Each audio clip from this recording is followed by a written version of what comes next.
shrinking cat, Grandpa! Catch me if you can. What's that, Grandpa?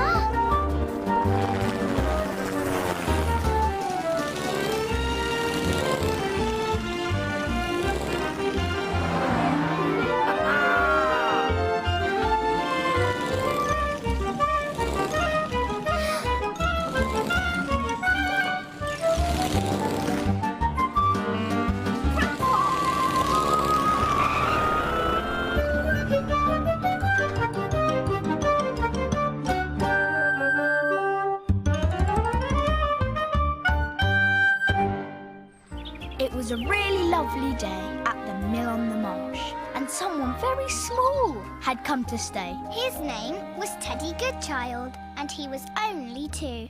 Look how happy he is. Such a cheerful little chap. He'll be just fine. We'll love looking after him. He can play with our toys, and Grandpa's too. And we can take him to Sunnysides, can't we, Auntie Jules? I'm sure Uncle CJ will take you on an outing. Oh, that'll be lovely. Mrs. Goodchild was Auntie Jules's friend. She was going to a boat party on Bob's boat and wouldn't be back till very late at night. Now, don't you worry about a thing. He'll be no trouble. Good child by name, good child by nature. Oh, I almost forgot to tell you about Mr. Squeak.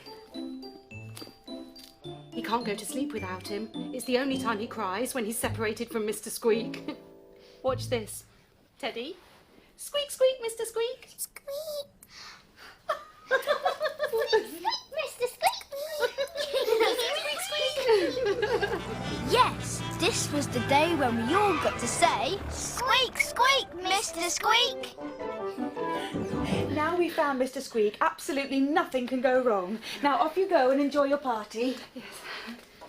We've had to replace him 3 times, you know. Be sure he has his nap in a bit. And in bed by 7. Mrs. Goodchild left, and just then, Grandpa came in. Hello, Teddy. You going to come and say hello to Wolfie? This is Teddy's absolute favourite toy. Oh, Mr. Squeak. Mr. Squeak. Oh. Put this on. Squeak, squeak, Mr. Squeak! At that moment, Teddy took Mr. Squeak and threw him across the floor. In the hole.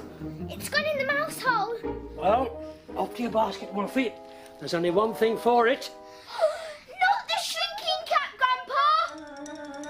Grandpa! Catch me if you can. Now, when Grandpa shrinks, he can run really fast. And he gets up to all kinds of tricks, but he can also get into really small places, which was lucky today because he could get into the mouse hole and rescue Mr. Squeak.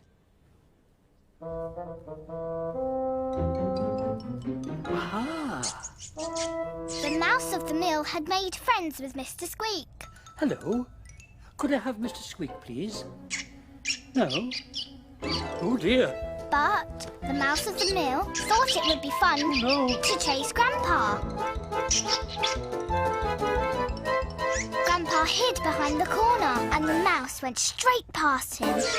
So Grandpa seized his chance and got hold of Mr. Squeak. And soon Mr. Squeak appeared, followed by Grandpa. There we are. Mr. Squeak. Safe and sound. Squeak, squeak. I'm coming to get you, Teddy. Quick, Grandpa, it's Auntie Jules. Cap off. And Grandpa came back to his normal size just in time. It's time for Teddy's nap. Don't forget Mr. Squeak. Oh, no, never forget Mr. Squeak. Squeak, squeak.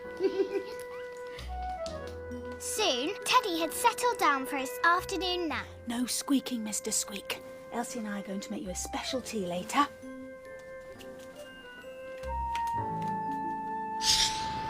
When Teddy woke up, I went to the lighthouse with him and Uncle CJ to visit Mr. Mentor the Inventor, while Elsie and Auntie Jules made a special tea. We thought Teddy would love to see some of Mr. Mentor's inventions. Oh, Teddy, oh, this is my ping-a-ding-a-dong.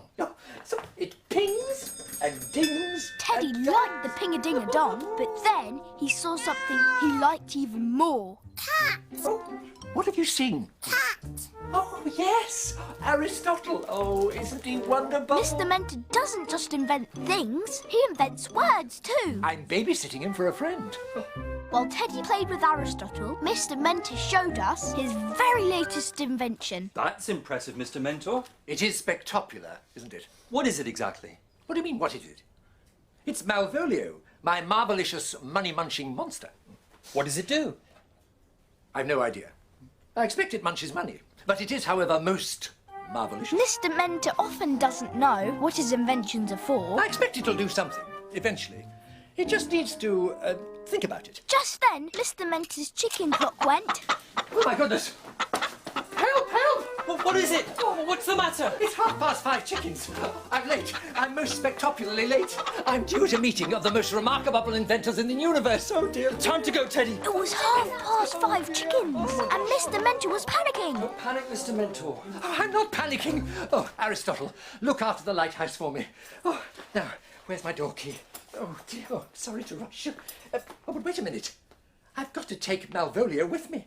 Wait. Oh, Josh. So, you have the key. Mr. Mentor picked up Malvolio, the marvelous money-munching monster. Oh, Josh, we must keep Aristotle safe.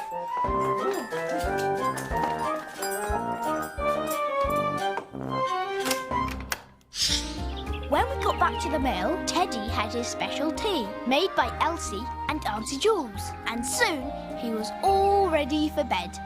Grandpa was showing Teddy his favourite old toy. You know what, Teddy? This is Fred Bear. I couldn't go to sleep when I was little without Fred Bear. Just like you and Mr. Squeak, eh? Yeah. Mr. Squeak? Where's Mr. Squeak?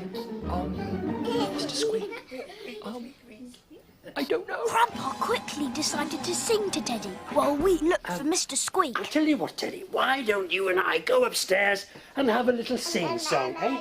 We didn't want Teddy to know that Mr. Squeak was missing. We can't have lost him. We all started looking everywhere for Mr. Squeak. While Grandpa occupied Teddy. Maybe he's in the mouse hole. It's not funny, CJ. Then Elsie blurted out, Oh, I can't find Mr. Squeak anywhere. and Teddy must have heard her and started to cry. Elsie! Maybe Mr. Squeak is in the kitchen. Yes, he must be in the kitchen.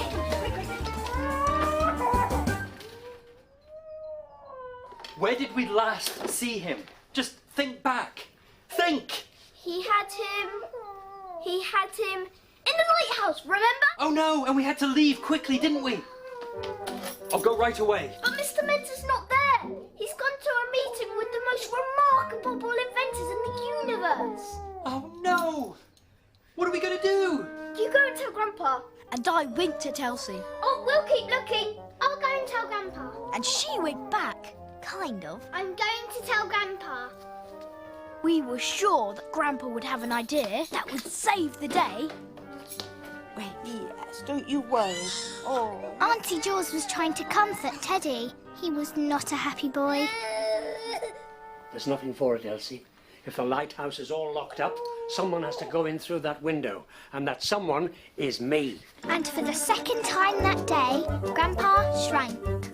He jumped on Gordon the seagull and flew out of the balcony window.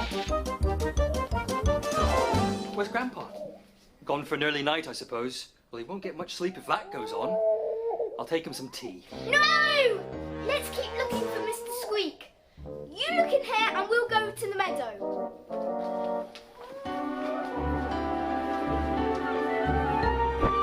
Whoa, steady on, Gordon. Oh, there's a good seagull. Meanwhile, Grandpa flew into the lighthouse on Gordon and landed. And guess what? Aristotle had a new friend. Mr. Squeak! Hello there, Puss. I've come for Mr. Squeak. Aristotle didn't want Grandpa to have the mouse, so he needed a plan. Tell you what, Puss. Why don't you play with me instead? So Grandpa ran and Aristotle chased him.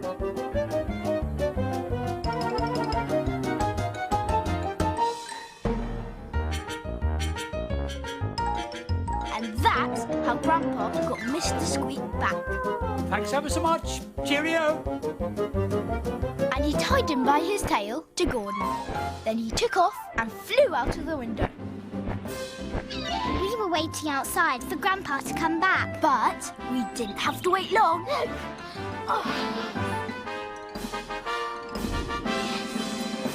Grandpa! Elsie rescued Mr. Squeak, and I picked up Grandpa and put him in my pocket. Found him! He was in the courtyard? Yep, with Gordon. Well done, both of you. Thank goodness. We should get some peace at last. I can't believe Grandpa has slept through all this crying. I quickly put Grandpa down on the floor. He took off his cap and came back to his normal size. Oh, good job, team. Yeah, that's what we are. Teamwork. Teamwork. Teddy had stopped crying. Squeak, squeak, Mr. Squeak. Squeak, squeak. I better get to my room because I've been sleeping through all this crying, remember? We were still up when Mrs. Goodchild came home from the party. Teddy was no trouble at all, was he? No. Oh, I knew it. And the party was wonderful. There was even singing. Bob started to sing. Imagine! Waltzing Matilda, who'll come a waltzing Matilda. Oh, sorry, I don't want to wake Grandpa. Oh, I shouldn't worry about Grandpa. Oh no, Grandpa can sleep through anything.